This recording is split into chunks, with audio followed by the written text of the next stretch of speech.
They thought the nightmare was dead.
Oh, it's better hold the blade to the neck. That's the real heads in the movie, so be careful. And we gotta get you too. Oh! Yeah, we'll get you. What is that? Yeah, we only did 200 of them. There you go, brother. It's really good. Do you want paint or do you want Sharpie? Say it again? Do you want paint or do you want Sharpie? Jason lives. Starts August 1st at a Famous Players and other theaters near you. Check local listings. Whoever over here mentioned relatable, that's what it was. There was, hey, there's a song in there I like. Hey, look at those little kids. Can you imagine? Hiding under the bed was everybody's nightmare. And Tom brought all of that into the movie to make you smile while you're watching a horror movie. I gotta give you something. Thank you. That was great. Always the master. Let's get into it. How did you get the keys to the kingdom, my friend? I mean, I'm going to assume it was on the strength of One Dark Night, which I saw on the big screen when it came out. I just did it myself as well. And I've always thought that was fantastic. And so when all of us following Fangoria and everything about, oh, what's next, what's going to happen, when your name came up, it wasn't unknown. You know, like, oh my God, the guy who's doing One Dark Night, and boy, did you deliver. You had a lot on your shoulders, because you kind of had to not make up for 5. It's a fine movie in its own rights, but box office-wise, and the fans felt slighted with the Jason reveal at the end of 5. You had a lot to make up for, so talk about landing the job. All right, real quick. Obviously, I'm, a guy that went through Exorcist is still my greatest ever. And I'm really blessed these days because I have a friendship with Linda Blair, which I never thought would happen. I was even dying if it was the 70s, but she's, an animal expert, and I've got a dog with diabetes. Called her up, and every day she gives me more information and stuff. So it's a wonderful flip of going from somebody who scared the shit out of everybody, as Reagan, is like this incredible humanitarian. But Halloween was the one too. I saw opening night, and people were, popcorn was flying in the air. People were so freaked out, and then leaving the theater, people were looking around, and it's not dead. We have not seen that happen before. So of course, it comes all the other variations of all that. And when I was trying to pitch my One Dark Night, it's like, kid, it's nice, it's not scary, but give me a isolated area, forest, abandoned town or something, and some guy that just has something over his face, and then and kill all the women, that's the weather. And I was like, no, I can't do that. And so when these offers to do other things like that came along, I didn't want to do it. So when Frank and Puzo offered that based on One Dark Night, me to do the Friday, and I said, do you have a script? No. You got what you want to do? Yeah, got to bring back Jason. So, and that's it. They gave me, carte blanche to do whatever I want. It was like, to get to be an auteur in a studio picture was amazing. The only thing he asked me to take out was selling the script downstairs. it was originally called Jason Has Risen, and they felt, religious folks aren't going to. So I said, how about Jason Lives? Oh, okay. Jesus lives, Jason lives, okay. All right. So that, and then introduced Jason's father at the end, which I thought would be cool. Right? That's the one thing Frank said, let's not go down that route, because God forbid if they think that the next movie is going to be about Jason's dad, after what happened with 5, that they thought it was going to be Tommy Jarvis, or it wasn't really Jason, it was somebody else. He said, just got to go on Jason. Okay, I hear you. Other than that, it was all just, the blessing of having an incredible cast. I mean, face it, I was so lucky. These guys walked in the door and it was like one after the other, yes, and then they bounced off each other so well, with the comedy. And that to me was like gold. I mean, my background was really loving, 30s, 40s comedies and that rapid dialogue, that wise kind of dialogue. So that's, You brought the Universal Monster aspect, Universal Monsters aspect Yeah. of the Frankenstein. Yeah, well, that was the easy to me. That was the easiest thing, fun fighting. What else is going to bring it in? But the problem was, how do I get a bolt of lightning with a guy 6 foot down? So then it was coming up with something. All right, who would dig him up? Okay, well, what if it's Tommy Jarvis? Why would he do that? Because he's got to burn the body and make sure he's gone. And of course, that's where the fuck up happens. So the key for me was to have agendas. Jason had an agenda. He's going to get this, which was fine being down there. All the great monsters, have said that. Love, Dead, Hate, Living, Frankenstein. To be legally dead must be glorious. Right? Wolfman wasn't happy being Wolfman. So I thought, Jason was cool down there. He brings him up. So now anybody in his way, on the way to get to Tommy, is going to go down. And, so that he had the agenda. Tommy fucked up, so he's got to figure out, how do I fuck this situation? What do I do? And finally he finds a book, which very much like the poltergeist theory, that, the bodies are still down there, just remove the headstones. So he thought, we got to get him back in the lake where he originally drowned. So they both had something that sort of moved the story along, which I think, made a real difference. But again, other than the fans, these are the guys that made the movie. Pure and simple, it's, Frank Capra once said to me that it was a people to people engagement. Like the people up there, that like the story of the movie. And that was a real plus. Is that a root for us? Stunt. I just read the new Jason is going to be part of this Jason universe. He's done nothing but stunts and stuff. So that way they don't have to hire a stunt coordinator because both jobs.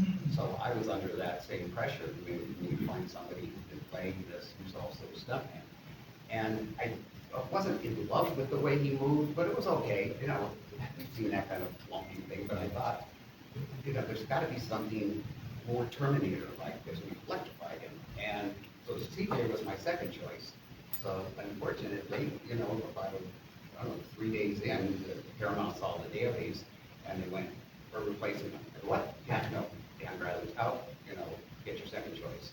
So CJ came in, and I was really sad that, this is what happened to Dan, because I know he was trying, but unfortunately, the producer's sister was the costumer, and she's going, I can't stretch this any further. So the combination of that, Dan went bye-bye. But Dan Bradley went on to be probably the most famous second unit director, in the history of action movies. Born Identity and the Bond movies and all that. So we don't have to do that. So we don't feel bad for him. No, you did okay. You did okay. But CJ, he came in, and CJ was ex-military. Yeah. So anything I said, yes, sir, and he moved and he talked that way, and we got a stunt coordinator, who was Mike Nomad, Yeah. who was his sidekick in the movie. But CJ wanted to do all his own stuff. So that near miss on Nancy was purely a military, you see your target, and even though I told him, put it here, he sees it, and it just involuntarily went with her. And so unfortunately, it went, right, just missed her. So, He said unfortunately. Yeah, I first did of catch that. First of all, I just want to come hang out your attic. I saw the video. Oh. Yeah, I'll move in. I'll pay rent. But for everybody, what is a favorite kill of yours from the franchise that's not the part 6. Oh. Not part 6. We're a little partial. Yeah. No, the sheriff's death from part 6. Oh, yeah. Amazing death. I saw it in the 80s, and I always wanted Tom to do a director's cut, because what you guys have seen is like the last 3/4 of it. I saw the whole thing, no music, no sound effects, and it was chilling, just watching the, and it was so simply done, it was just brilliant. I like Darcy's. Darcy's. No, I just said, Oh, But it's, shit. you can see part 6. Conversation. I think we all know 6 better than the other. Yeah. Well, I liked her, because I liked the face and the impression going through the class, and how, like, frightening that was, that the power behind that was pure evil. And the whole fight leading up to it, which you did, Yeah. you know, did great about. Yeah, no stunt The double whole, there. yeah, the whole, but you know, he's holding her and she's kicking. I believe I have the longest fight scene with Jason out of any of the females.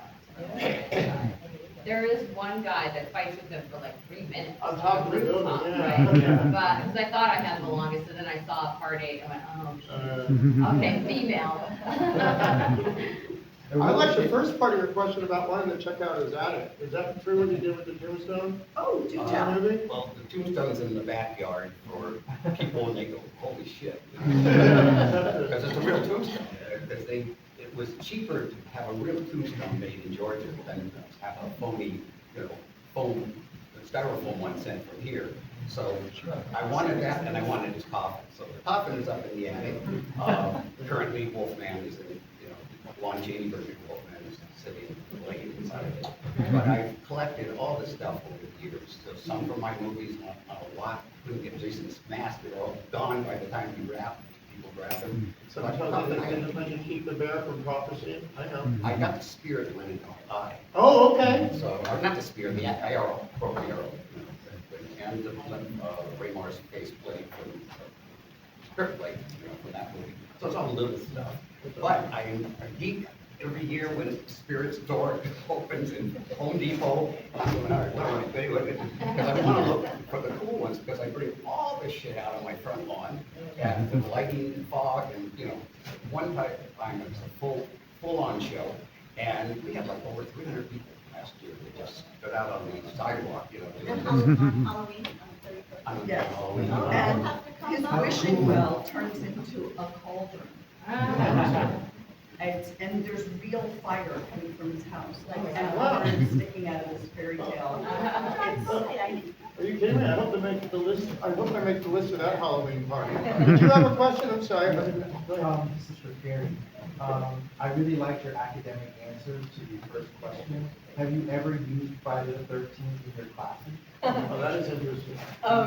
Usually word gets out, and by week 2 or 3 of the semester, enough students have found out from other people that that's stuff, so that someone would be brave enough to ask about it.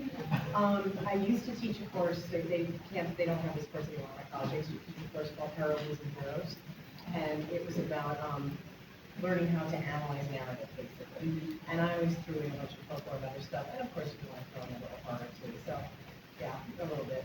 I also once had to teach a class that was looking at historical stuff, and we had to review it on Puritan New England. And I did a Twilight Zone episode where I played the Puritan girl who used to witchcraft, so yeah, I do that. But usually the students bring it up, because the buzz goes out by about I teach acting to kids, and I use the camp counselor scene. Oh, yeah. I know your colleagues on my stuff, I won't forget that. I know that's what you're talking about. Who's up? Got a question? Hi. Hi. I have 2 questions for Tom, if that's okay. The first one is, what's your favorite Universal Monsters movie?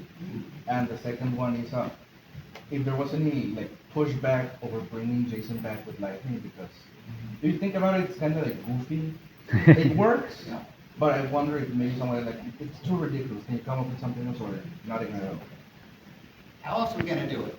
So, give me an alternative. How do we bring a dead man back? And to me, I don't like the term zombie, because my rules of zombie are, George Romero style, shoot him in the head, which I had the sheriff shoot him in the head. Boom, they bring back. So he's been reanimated, and obviously Frankenstein, to me, with all the trappings and stuff, is the best. And I said, okay, I'm gonna do that, but I'm gonna put Karloff's Market on the movie. So it's like, I'm not, unaware that where that came from. And the same thing with Cunningham Road and Carpenter Highway or whatever, there's a lot of in-jokes. Easter eggs, yeah, some Easter eggs, yeah, throughout, infused, I would say. Hi. I was just curious, Tom, from the time that you got the job and started writing the script to the time it came out, how tight was that? Eric, I had to go and give them at least an outline. And if you happen to get my book down there, Joe Madre, who did the book, put in the whole outline in there. But I went to Hollywood Forever Cemetery. I sat there and just let my imagination go. And if you see what the outline is, almost identical to what the movie came out. A couple things I cut, like instead of her head going through the thing and Gordon's hitting, the ear, the knife in the ear. When he got that paintballer guy, the macho guy, that guy had an Uzi. So Jason had a Uzi. So when he goes into that motorhome, I'm like, nah, can't do that. Anybody can do that. So luckily, there was enough inspiration to have Gordon go, hey, listen to this. And Jason goes, into his ear. And the thing that Darcy did. And they were so great. I mean, I can't think of any other way to see them go out unless there was something creative. Yes, I'm all right. You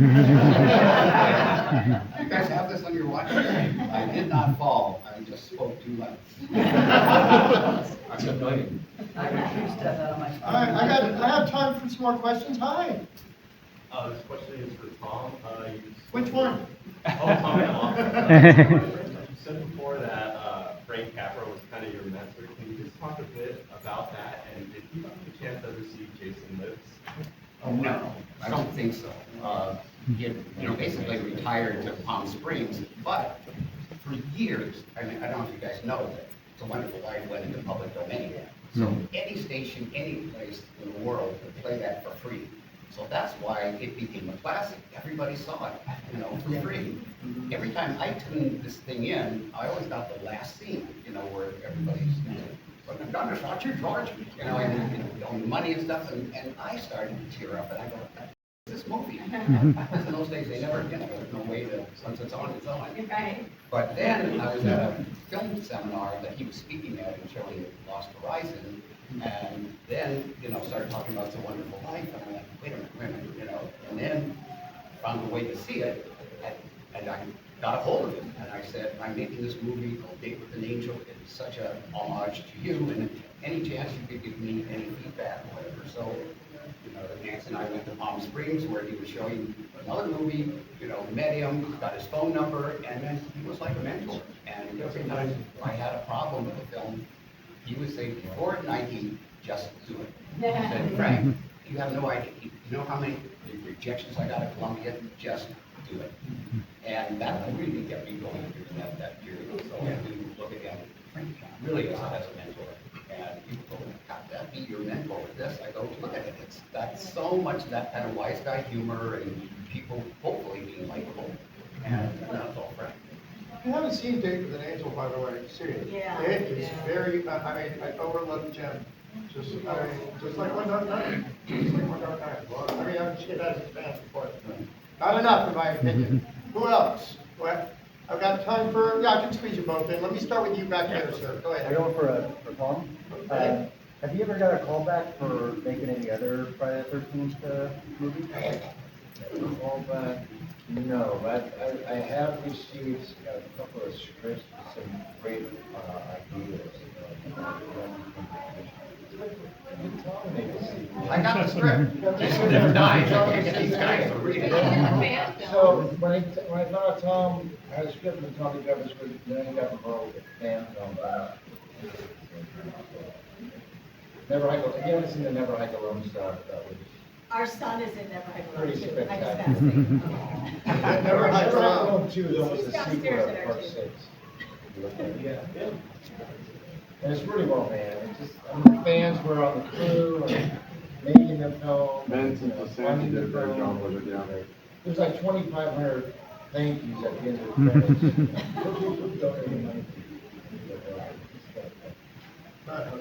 another question in there. Hi. It's more for Darcy. One of the panels I saw, your character survives and gets killed by Jason, basically split in half. In that case, how badly did the chorus react if he were still alive and the place is wrecked? Oh, how badly would he Yeah. react if his Winnebago was all wrecked? Yeah, you actually were still Oh, alive. he'd Would you be wait till the pissed. hospital to you He out? wouldn't be there. Thank God I got sliced in half, right? Woo! I averted that disaster. Well, guys, once again, please, if you want to continue the conversation, come to There you go. Can I back up just a little bit so I can get my shot? Thank you so much. Okay, let's start looking over there and then whoa. I'm looking at all of them, you can't tell. Love it. Great. Thank you guys. Awesome. Thank you. These shades, by the way, like Cindy was saying about masks, you don't want to see this eye.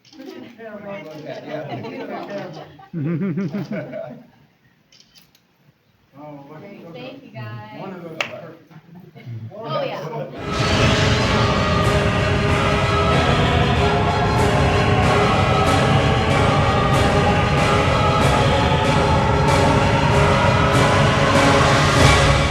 Jason Goes to Hell. The final Friday. You know him as Stephen Freeman in the film John LeMay.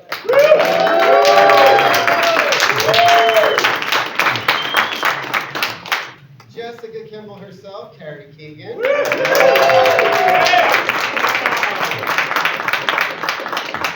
One of the greatest characters of any Friday movie, Creighton Duke. Please welcome Stephen Williams. Come on, that's it. Yeah. And we almost lost Creighton Duke. I'm still mad that John LeMay got to kill fucking Jason and Sam. No, he didn't kill him. You did?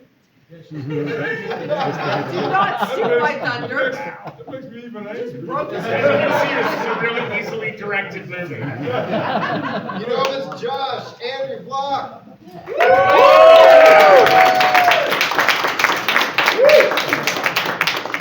You know him as Ward, Adam Cranner.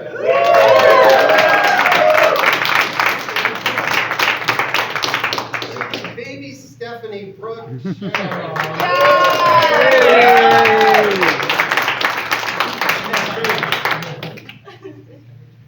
Mary Jane's there. We got a Robert over there. She was policewoman with glasses in the movie and also the script supervisor, Harry James.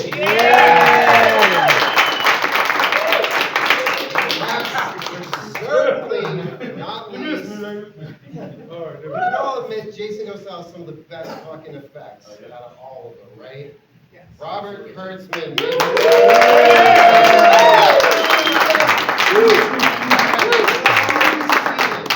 What? So this is the one that I thought would be the most fun because this is the most off the wall out of all of the films. Earlier today in panels we were talking about the fact that when you're going to make a sequel to something, it's very hard because there's the audience that were fans of the one that came before it, and they think that's what they want. But if you just give them that, now it's just more of the same. If you try to do something a little different, well, they changed it. And you took such a big swing, and it's been incredible how much love this movie has for it, especially over the last, I'd say 15 years. Yes. The way fans they love it. I just watched it again this morning. Of all the panels I was going to be hosting, I'm like, this is the one that I got to watch again. And I realized I've watched it way more times than I should probably admit. But you're 23? Yeah. 23 years old, just out of film school. And one of my favorite things about interviews with you is when you're like, I didn't realize how over my head I was till the day I got to set and realized, oh no. So let's go back to that day. Okay. What about that day if you, I'm sure there's a million things, but one or two things where you realize, oh my God, I thought I could do this, but this is way harder than I thought. Well, it was actually only really one thing followed by a worse thing, which is when I cast and crewed the movie. First off, I got the job when I was 21 to write and direct. So it took 22 into 23 to write it and get it set up and decline and all that rest of it. And then 23 comes, and I had a beard the whole time I was casting and crewing the movie. So all these fine folks met me with the beard first. So they trusted you as a director? 100%. I know my Friday 13th panel, it's not exactly like musical theater. Favorite Let's do our jazz hands. Are you kidding me? I've done the show 3 times. What are you, come on, it's amazing. I made the plan, dude. Why don't we just talk a little shop of horrors? Done deal. Carrie, were you aware of what a big deal it was to be in a Friday the 13th movie, or were you just like, all right, well, yeah, this sounds like fun? Like, because it was already, this was part 9. This thing was huge. Well, oh, there's so many places to go with this. No, no, and no. I had literally just gotten to LA a few months before. I was actually not sent on the audition for real. My agent called and said, my then beautiful boyfriend and beautiful roommate who just migrated from New York had an audition and somebody else was supposed to go, but they canceled, we're gonna send you as a joke. And I don't mean like as a joke, like ha ha ha, but like, we don't think you have a shot in hell getting anything in this movie, so go with God. Yeah, so I did not actually, wasn't set for Jessica, I was set for Vicky. So I came in and I read for Vicky, and then I got a call back. And then I might have a different memory than actually what happened that day, but this is what I remember. I went to the callback, and there were a bunch of Vickies and a bunch of Jessicas, and they just kept saying, can you stay, can you stay, can you stay? And I said, of course, because I never did a movie, so I was in a little movie a whole bunch of years before. And then I was reading with all the Jessicas, and I got to sit in the room while they were talking what they liked, what they didn't like, and then Sean said, well, why don't you read for Jessica? And I just sat and listened to everything they liked. And didn't like, so I just did everything they liked. Or at least I thought I did. And then Sean was like, I'm gonna do that. And then I ended up getting Jessica, and Allison got Vicky, which, if you see Alice and I standing next to each other, Allison is a petite woman, and I am not. Meaning she's like 5'3", 5'4", and I'm 5'7.5". So like height-wise and all that, so I got Jessica. I could have done one world, so I was down with that party. But no, I had no idea the magnitude of Friday the 13th. I had no idea of anything. I just showed up and went to work, and I did what Mr. Man over here said to do, and I followed that one because they had worked, and I just sat there like the virgin going, God help me, what am I doing here? And then I got to work with these guys, and that baby over there. Which is insane. Right, yeah, like literally, I was like, the first unwed mom. And you were baby daddy. Yeah. We were a thing before that was a thing. So much drama. It was like a Maury Povich show and a Friday 13th. Yes, I show up with a baby, and I think, was I the oldest Friday the 13th girl? And there's 27. Was it everybody else? Who's older, as a final girl? Women are never supposed to talk about their ages. Okay, well, guess what? I was 27 when I made this movie. More in the back. Was around, maybe she was 27, but it might be maybe who else was older. Because Amy Steele Jensen and the other woman, the other final girls that are here right now were all under 23. Right, I'm trying to, the only one I can think of is, I think the other one that Jennifer Cook was, well, she was, again, you may have been in Bar, I don't know, I think, well, Laura was born in 61, so she would have been 25. Okay, I was born in 65, so she would have been older. Yeah. All right. Yeah. I love that we're doing this, and as women, everyone's like, oh my God, you're saying your age! I'm gonna be 60 in September, and I'm real proud of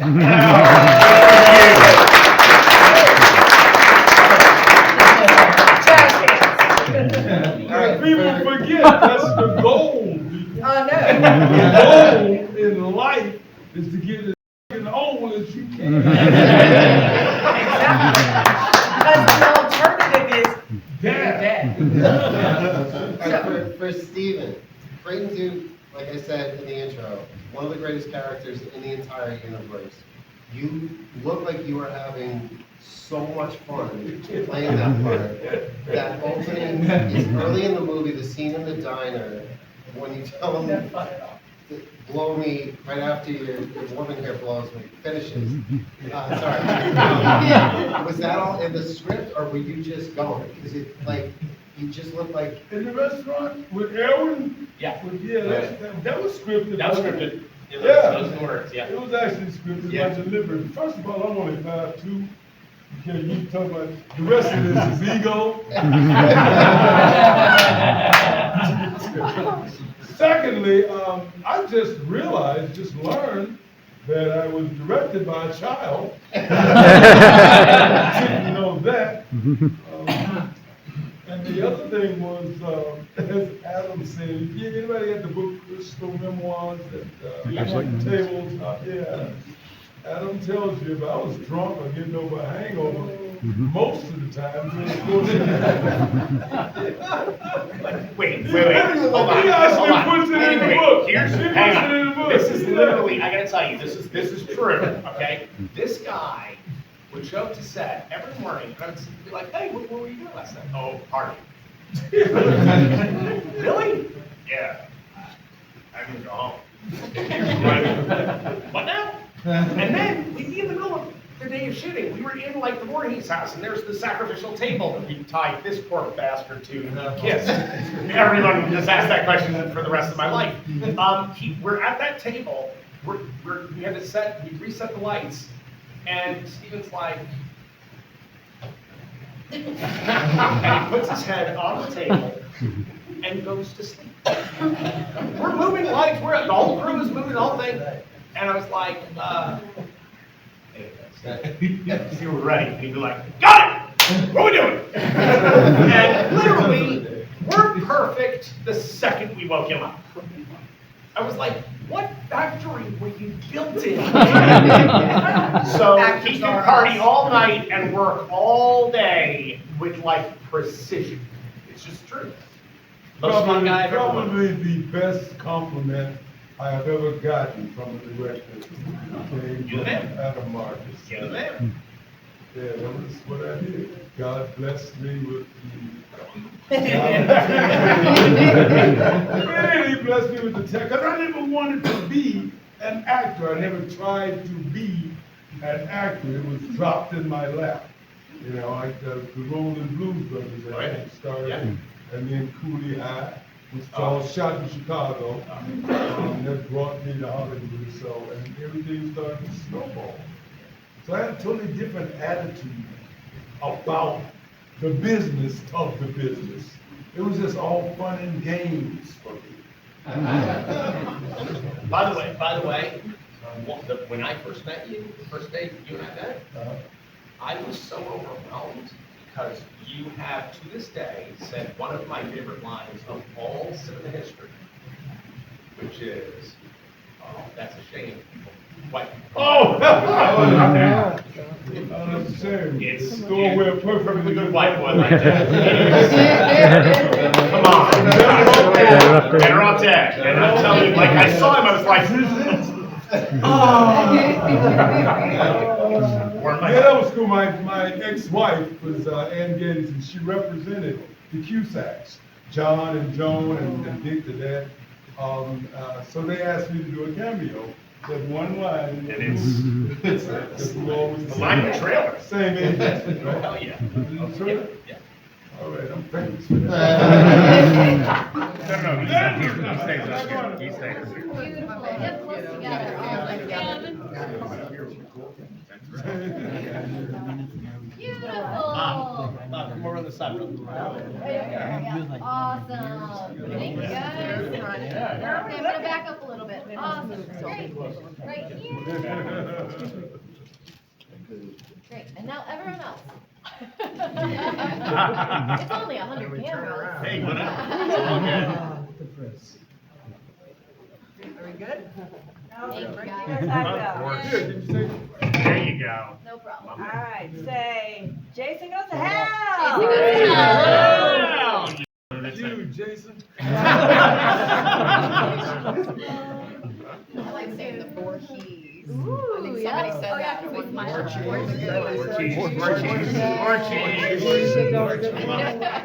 Love it. Awesome.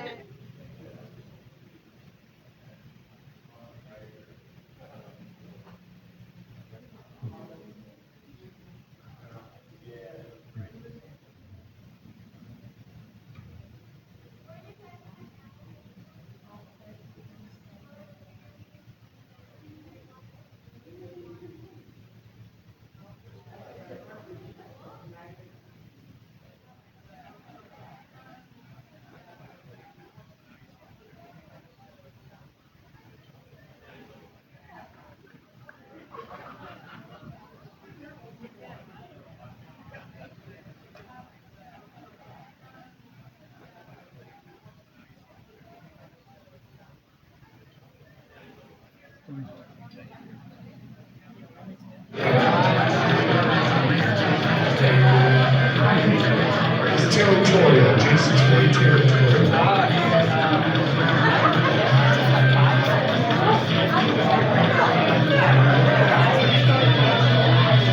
Did a solo after each verse. A little different. That's Eddie Machete on guitar. Thank you. It's background, you got it. Kill count 0. Everybody. Kill count 0. Kill count 0. Kill count 0. Kill count 0. Kill count 0. Kill count 0. Kill count 0.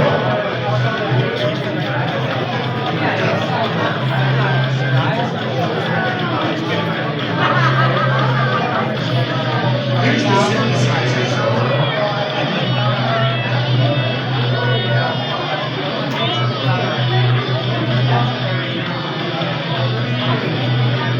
We go again, everybody. Kill count 0. Come on. Kill count 0. Kill count 0. Over here. Get together. Kill count 0. Kill count 0. Everybody, kill count 0. Kill count 0.